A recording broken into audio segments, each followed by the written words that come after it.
9வது வசனத்துல, அப்பொழுது தாவீதும் அவனோடு இருந்த 600 பேரும் போனார்கள். தாவீதும் அவனோடு இருந்த 600 பேர். யார் அந்த 600 பேர்? தாவீதுக்கு மேல கல்லறிந்தவர்கள். இப்ப தாவீது கிட்ட வார்த்தை கிடைக்கப்பட்டுச்சு. நல்ல கவனிங்க. அந்த இடத்துல நாம இப்ப நான் இருந்தேன்னு வைங்களேன், நான் முதல்ல என்ன செய்வேன் தெரியுமா? அந்த 600 பேரை எப்படியாவது கட் பண்ணணும். தாவீதை பார்த்தீங்களா, கூட கூட்டிட்டு போறான். ஏன்னா எந்த வழியா போகணும்? அமலேக்கின் வழி. உலகத்தின் அதிபதி வருகிறான், அவனுக்கு என்னிடத்தில். தாவீது பயணத்தை ஆரம்பிக்கிறான். சுதந்திரிக்கிற போகிறவன் யாரையும் பழிக்க கூடாது, யாரையும் பகைக்க கூடாது. தாவீது எங்க போகிறான்? சுதந்திரிக்க போகிறான். யாரையும் பகைக்க கூடாது. இந்த மாம்ச கிரியைகள் சத்துரு உரிமை பாராட்டும்படியான காரியங்கள்.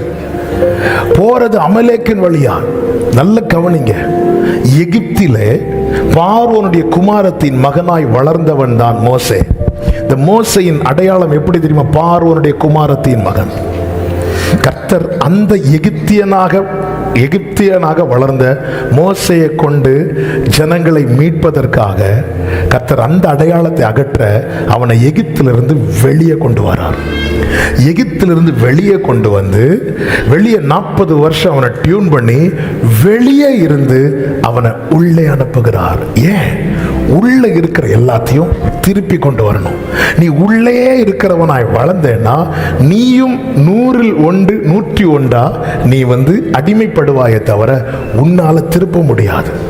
வெளியே கொண்டு வரார். 40 வயசு வரை எகிப்தியனாய் வளர்ந்த மோசையை கர்த்தர் வெளியே கொண்டு வந்து அடுத்த 40 வருடம் எகிப்தியனுக்குரிய எல்லா சாயலையும் அற்று போக பண்ணி கடைசியில் அவன் கையில் வைத்திருந்த கோல், அந்த கோலையும் கீழே போட வச்சுட்டாங்க. கோலை யார் வச்சிருப்பாங்கன்னா அந்த காலத்து முறைமையின்படி ஒன்று பரதேசிகள் வைத்திருப்பாங்க, இன்னொன்று மேய்ப்பர்கள் வைத்திருப்பாங்க, இன்னொன்று பார்த்தீங்கன்னா ஒரே கோத்திரத்தில் இருந்து திருமணம் பண்ணியிருப்பாங்கல்ல, அவர்கள் அந்த கோத்திரத்தின் மேன்மையாக. இப்போ லேவி கோத்திரத்திலிருந்து ஒருத்தங்க பென்யமீன் கோத்திரத்திலிருந்து ஒரு ஆளை திருமணம் பண்ணியிருந்தா அவங்க இந்த கோலை வைக்க மாட்டாங்களாம். சரித்திரம் இப்படி சொல்லுகிறது. இது ஒரே லேவி கோத்திரத்திலிருந்து ஒருவன் போய் லேவி கோத்திரத்திலிருந்து ஒரு பெண்ணை திருமணம் பண்ணி அவர்களுக்கு பிறந்த குழந்தை தான் யாரு? மோசஸ். அப்ப கோத்திர பெருமை இருக்கிறது. அது மாத்திரமல்ல, எகிப்தியன் வைத்திருப்பான். மந்திரவாதிகள் கையில் என்ன வச்சிருந்தாங்க? கோல். ஏன்னா அவங்க சகல சாஸ்திரங்களை கற்றவர்கள். அப்போ அவனுக்கு உண்டான எல்லாத்தையும் கடைசியில் மோசே கையில் இந்த கோல் பல அடையாளங்களை மோசைக்கு சொல்லி கொடுத்துட்டு இருக்கும். இவன் எகிப்தின் சாஸ்திரங்களை கற்றவன், இவன் லேவி கோத்திரத்தான், இவன் எல்லாத்தையும் படித்தவன், இவன் மேய்ப்பன், இவன் பரதேசி. ஆண்டவர் மொத்தமாக கீழே போட்டுட்டார். கீழே போட்டாச்சு. அடுத்து எடுக்கிறார். அதுக்கு பேர் தேவனுடைய கோல். என்னுடையது என்று உலகத்தில் இருக்கிற அத்தனை அடையாளங்களை கீழே போட்டுவிட்டு அவர் எனக்கு தருகிற அடையாளத்தை பிடித்துக் கொண்டு நான் போவேனானால் நான் சகலத்தையும் திருப்பிக் கொள்வேன். ஆமென்.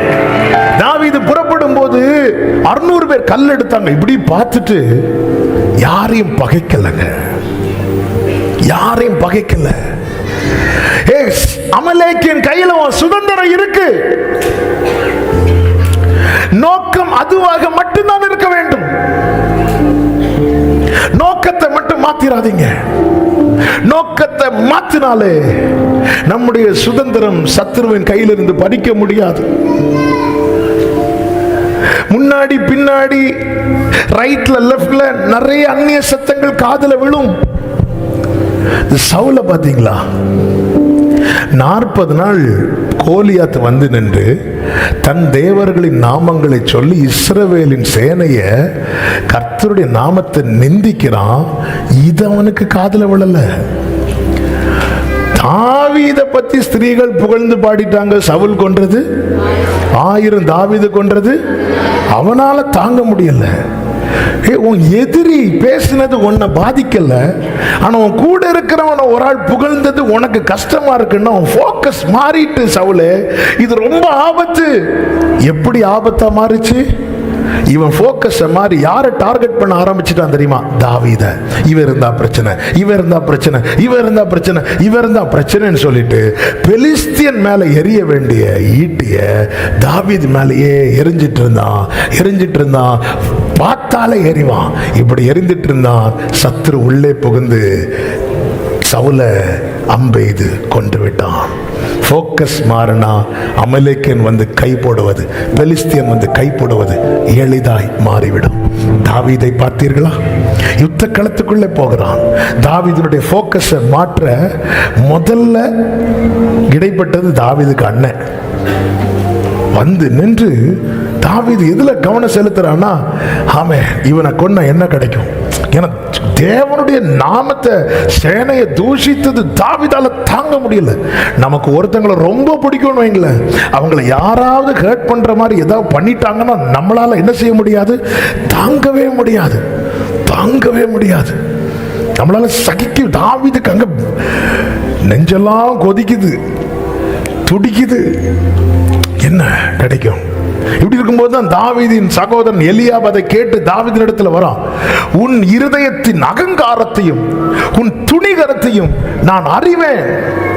தாவீது அதை மைண்ட் பண்ணல. போக்கஸ் கோலியாத் மேலேயே தான் இருக்கிறது. என்ன பேச்சுங்க? ஆமே, உன் துணிகரத்தை அறிவேன், உன் அகங்காரம் உள்ளவன். அந்த கொஞ்சம் ஆட யார்கிட்ட விட்டுட்டு வந்த?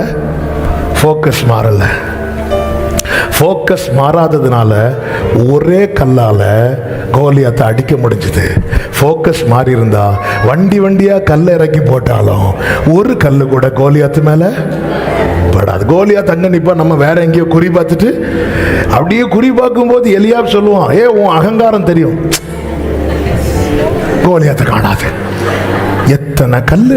நானும் பல வருஷமா இயேசுவின் நாமத்திலே போ, இயேசுவின் நாமத்திலே போ. எங்க கோலியாத்து எங்கேயோ நிக்கிறான்.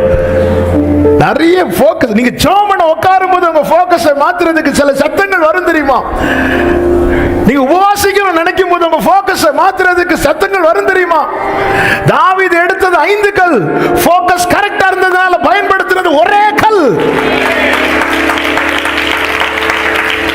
பல ஆண்டுகளா நான் ஜெபம் பண்ணி பார்க்கிறேன், வீட்டு எல்லையை விட்டு அமலேக்கேன் போக மாட்டேங்கிறான். பல ஆண்டுகளா ஜெபம் பண்ணி பார்க்கிறேன். எந்த சத்தம் காதுல விழுது? எந்த சத்தம் காதுல விழுது? அவங்க என்ன இப்படி சொல்லிட்டாங்க, அவங்க என்ன இப்படி பார்த்துறாங்க, அவங்க என்ன பார்த்து லைட்டா சிரிச்சாங்க. நேற்று சிரிக்கும் போது 32 பல்லு தெரிஞ்சது, இன்னைக்கு சிரிக்கும் போது 1.5 பல்லு தான் தெரியுது. அதுக்கு நம்ம என்ன பண்ண முடியும்? போக்கஸ் மாறுறதுனால ஒரே கல்லு, பாக்கெட் ஃபுல்லா கல்லு. இப்படி நடக்க வேண்டிய ஆளு இப்போ இப்படி நடக்குது. ஏன்னா நாங்க நிறைய ஜெபம் பண்ணி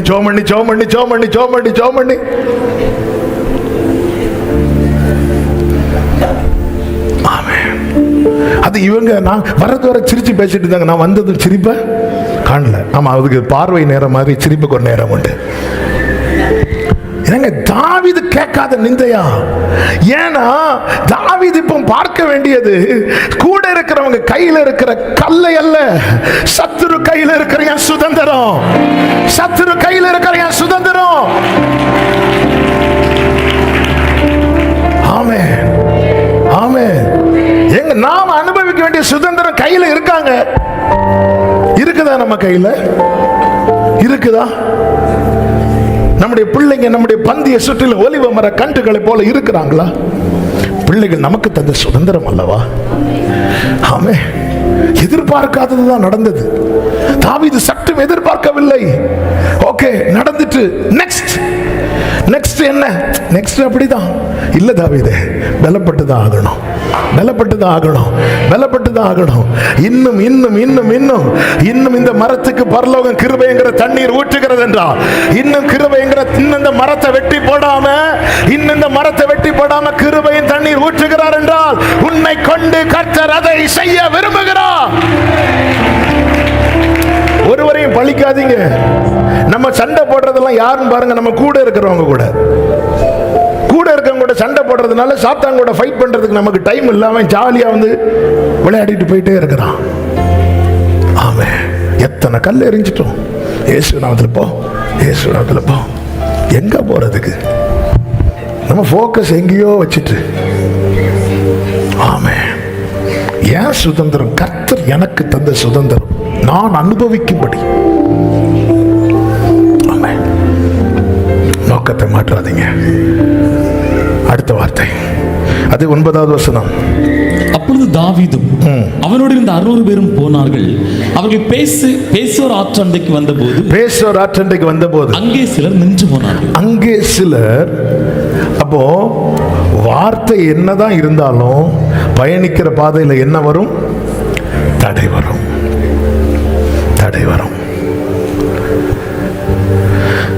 நம்ம பிரச்சனை என்னன்னா, சமூகத்திலிருந்து பலப்படுகிறோம், சமுதாயத்தில் போய் தளருகிறோம். இதான் கரெக்ட்.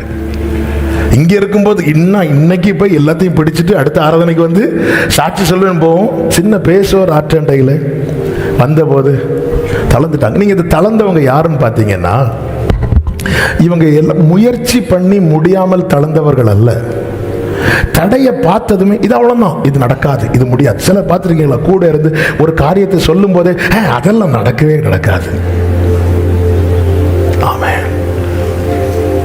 ஹல்லேலூயா. சொல்லி முடிக்க முடியல. நம்ம இதை இப்படி செய்வோம். உண்மையில் இந்த ஆலயம் கட்டி முடிக்கப்பட்ட போது கர்த்தருக்கு நல்ல மகிமை, சந்தோஷம், நன்றி செலுத்தினாலும் எனக்குள்ள அப்படின்ட்டு இருந்துச்சு.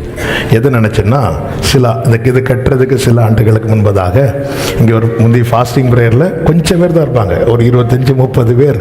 ஒரு நாள் நல்ல ஞாபகம் இருக்குது. அதில் இருக்கிறாங்க, அதில் வயசான ஒரு 10-15 பேர் இருக்கிறாங்க. எங்கள் அப்பா இருந்துட்டு, இந்த சர்ச் இப்படி இருக்கும், இதில் ஏசி வரும்.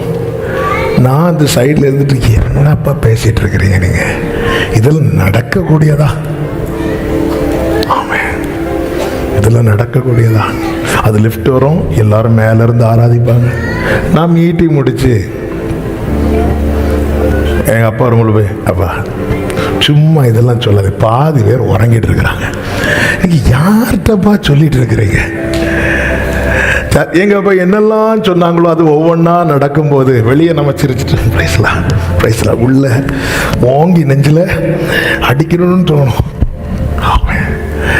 தரிசனம் இருக்கா, வார்த்தை இருக்கா, தடை விஷயம் கிடையாது. சமூகத்தில் விடை கிடைத்தவனுக்கு சமுதாயத்தில் இருக்கிற தடை ஒரு விஷயமே கிடையாது. ஆமென் சொல்லுங்க பார்க்கலாம். சொன்னதை செய்து முடிப்பீர், நீர் முடித்து தீர்க்கும் மட்டும் கைவிட மாட்டீர். சொன்னதை செய்து முடிப்பீர், நீர் முடித்து தீர்க்கும் மட்டும் கைவிட மாட்டீர். என் கையை கொண்டு தொடங்கினதெல்லாம் என் கையை கொண்டு நிறைவேற்றுவீர். மறவாமல் ஏசையா நிறைவேற்றி. ஆமென். தடை வரும், ஆனால் தடைபடாது. தடை வரும். சீயோன் கோட்டையை பிடிக்கணும்னு தாவீது புறப்படும் போது எல்லாரும் சொன்னாங்க, அங்க இருக்கிற சப்பானிகளே உங்களை தடுப்பாங்க. பைபிள் சொல்லுகிறது ஆனாலும். எல்லாரும் இந்த வார்த்தையை சொல்லுங்க, ஆனாலும். எல்லாரும் சொல்லுங்க, தடை வந்தது. தடை வந்துச்சா? 2023 தடை வந்தது. ஆனாலும் தடையை தாண்டி இந்த 2024 கர்த்தர் காண செய்தது போல என் வாழ்க்கை பயணத்திலே வருகிற தடைகளை கர்த்தர் தாண்ட பண்ணி. எத்தனை பேர் நம்புறீங்க? அவர் தடையை தகர்த்து நடத்துகிறவர் மாத்திரமல்ல, தடையை தாண்ட பண்ணி. சில நேரத்தில் தடையை உடைப்பார், சில நேரத்தில் தடையை தொடவே மாட்டார், நம்மளை தொடுவார். அப்படி ஆண்டவர் அதை தொடுங்க, வெயிட் பண்ணு அப்படி தூக்கி. தாவீது எப்படி சுதந்திரிக்க வச்சார் தெரியுமா? தாவீது சொல்ற, உம்மாலே நான் ஒரு மதிலை தாண்டுவேன். தாவீதை தாண்ட வைத்து சுதந்திரிக்க வைத்தார். சாமுவேல் எப்படி சுதந்திரிக்க வைத்தார் தெரியுமா?